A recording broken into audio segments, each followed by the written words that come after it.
real estate is a safe investment, but it's not a one and done, hey, I got a home run type of thing. It's a lifetime of investments that you want to just keep the party going.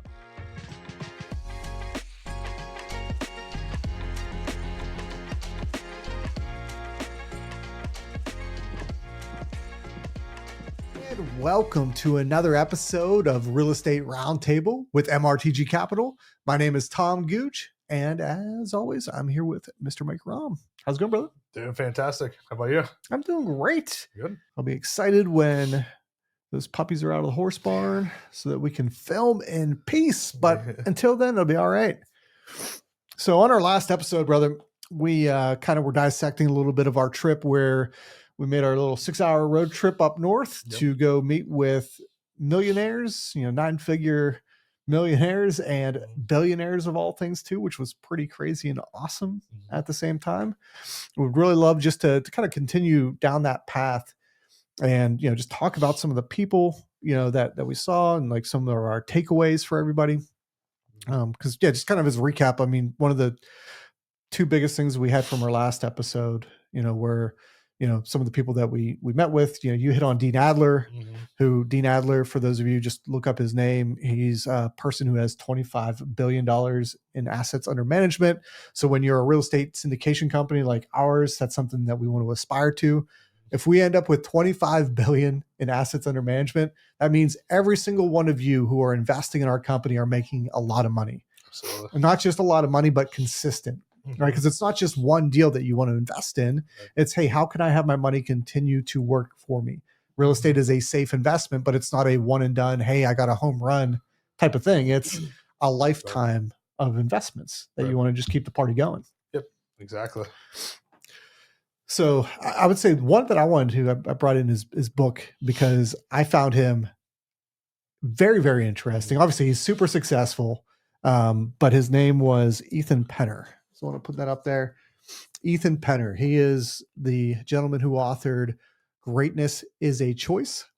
And Greatness is a Choice, oddly enough, caused all kinds of conflict with the host of our event and the whole definition of it. Now, but this Ethan Penner, though, this gentleman is, you may not know who his name is, but he is a very, very, very, very, very, very big deal. Ethan is somebody that Mr. Dean Adler, who we were just talking about with Mr. I have 25 billion of assets under management. Ethan is the guy that he looks up to. Right. It's huge. So I want to start there. I mean, there are so many different pieces to dissect, but what are some takeaways from what you heard from Ethan? First off, great. Greatness is a choice. Greatness is a choice. I agree with that. I mean, if you don't want to be successful, you don't have to be, but it's a choice to get started. Even another one that we heard was success is a choice. Absolutely. So I completely agree with what his message was. And like you said, Dean looked up to him early on, and that's how he got his start, got the financial backing and everything. But Ethan was just the way he sees things. I think he said he was 61, 62 years old. His point of view now is different than when in his 40s or even 30s. So you can see his progression, his experience has really, progressed over time. It's crazy, right? 61, 62, that is not old, right? That's especially in the year 2023, coming up on 2024, 61 is so young. And the fact that he has had such success is just a testament to his mindset and everything that he implemented, right? Because everyone wants to be successful. Everyone wants to be great normally. Right. I mean, obviously hence our book that we talked about that we want to come up with, or our reality TV show. We have met many people who are the complete opposite. But I would say on average, most of us do not wake up every day saying, hey, I just want to be average or what have you. Right. You're like, hey, I would love to be X if I could, or what have you. Yep. The difference between someone who's wishing and someone who implements is Mr. Ethan Penner. Absolutely. That blew my mind away for sure. And like you said, he's still young, 61, 62 years old. He's not done. He's still going. He's still doing investing. He's still writing. before switching topics, like there was another gentleman who I wanted to kind of mention. That's where we said the John Katzimadidis, New Yorker. He's what, $4.8 billion. He's a billionaire. Yep. So he was going over all his investments and things he's done, but he's in his 70s, and he's like, he's $4.8 billion. You won, like you have it. But he said, once you stop, like that's where your health will decline, so he's still in his 70s, still going. Same thing with Ethan. He's really just getting the ball rolling here. Like there's no end game. It's just keep going for your mental health and for everything. So yeah. So do some research on Ethan, especially if you're a potential investor as well, as we always say, right? Because it's not just about us educating you on, the investment in and of itself, but knowing some of the history and some of the, real estate finance options and things of that nature. The more that you can be informed and the more that you can be educated, then the better the choices you can make when choosing a real estate investment. Right. And Ethan Penner, just as an example, with that Dean Adler, I think it was 1997. Dean came to him and Dean was like, hey, I want to be able to get into, in essence, real estate syndication. He had started a fund, and it was $100 million fund, very ambitious. More often than not, when you start a fund, they say to start with 1 million, and he started with 100. So that just speaks to Dean Adler in and of himself, right? But he went to Ethan, and Ethan, he spent all night, Dean did, creating this crazy, 200 some odd page deck and everything else. Ethan's like, listen, I know you, I know your character.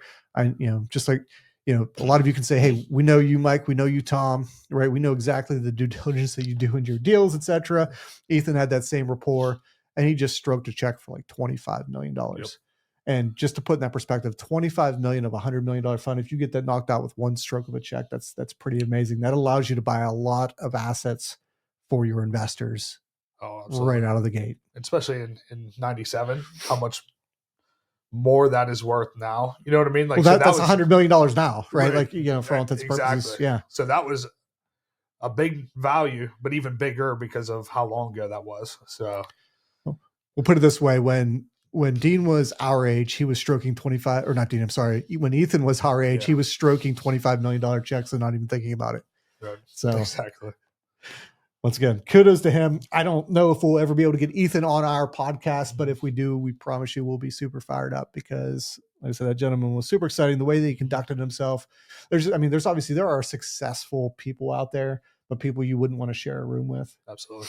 And that gentleman, like you're with him for 5 minutes, you hear him for 5 minutes, and you're like, I'd have Thanksgiving with that guy, right? Like that's how good of a person he was. And that's where we were getting to some of these people that, they're super wealthy, but they say it's still their integrity. Like that's what type of people they are, who they do business with, how they act and carry themselves. Like that was one of the biggest messages that I heard with the different successful people. Like you said, there are people who don't even have a conversation with, and just how they're carrying themselves, how they're acting, how they're treating others. There were workers around. If we're treating people kindly, like it's fine. You can have all the money in the world. We're not going to converse here. Like I'm not interested. We're done. Yes. Yeah. So no, thank you. And that was the biggest thing with definitely Ethan. Yeah.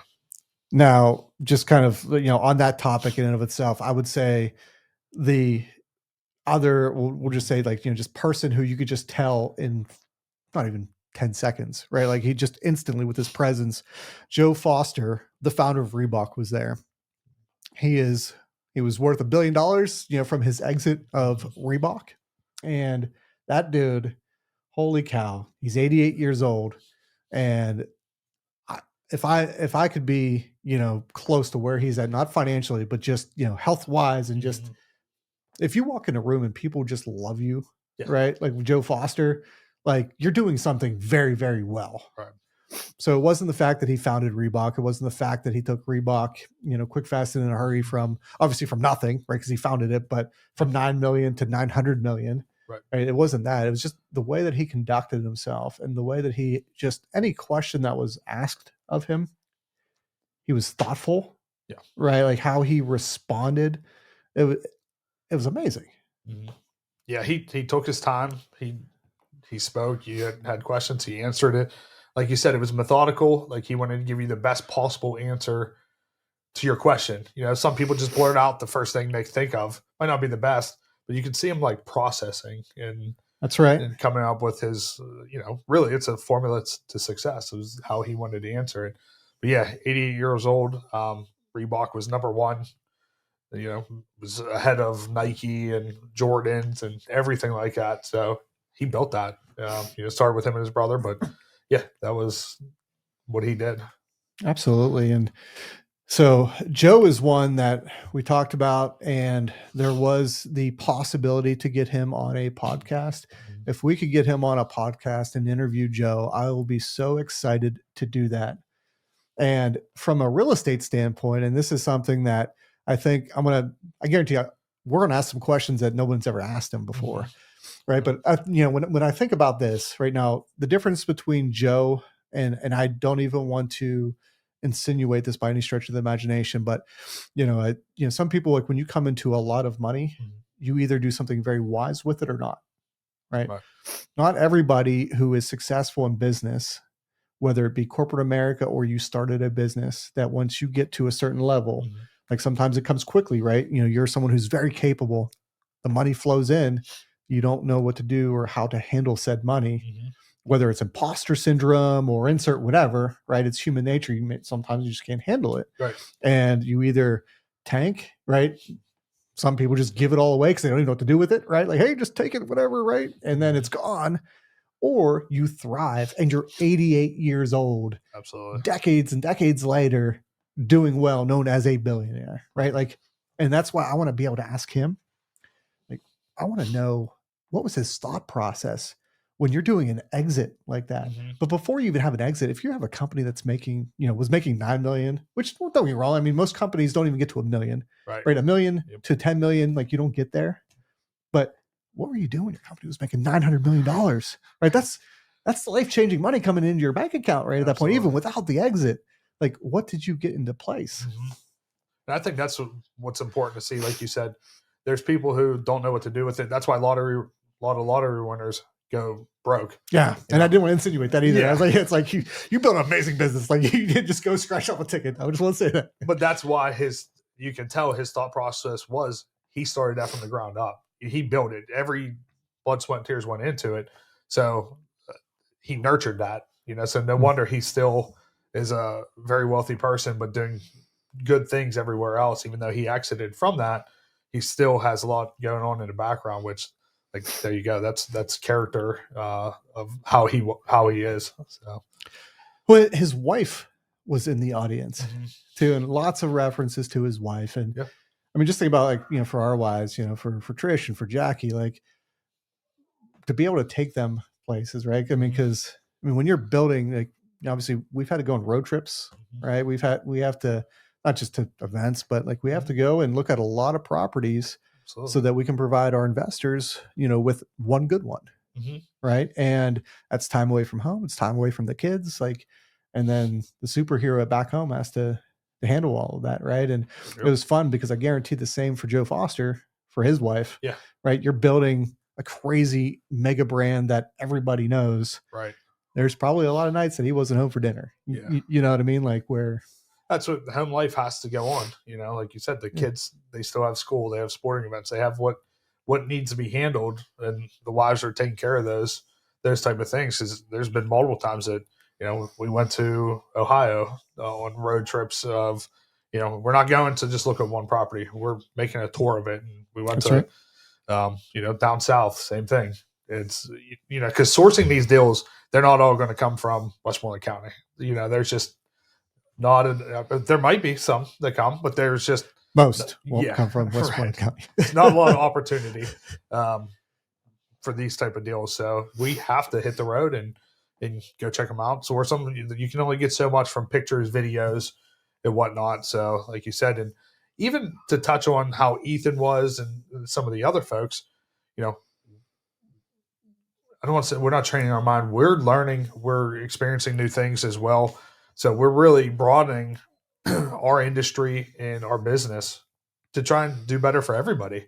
So that's the whole point of going to these type of events, hearing other people hearing the speakers, hearing the other investors and whatnot. So it's really us trying to further ourselves and our business, and which also results in better returns and things for investors. So that's right.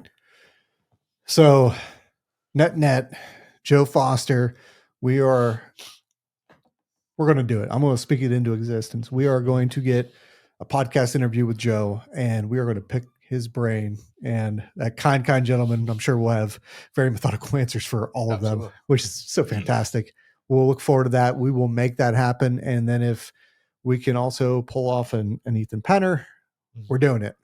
So until then, though, we thank you so much for tuning in. We got so much out of that, and we're going to keep bringing value to everyone here. We have lots of deals that are going to be coming up. There's going to be a webinar coming up, actually a couple different webinars that we're going to have for everyone.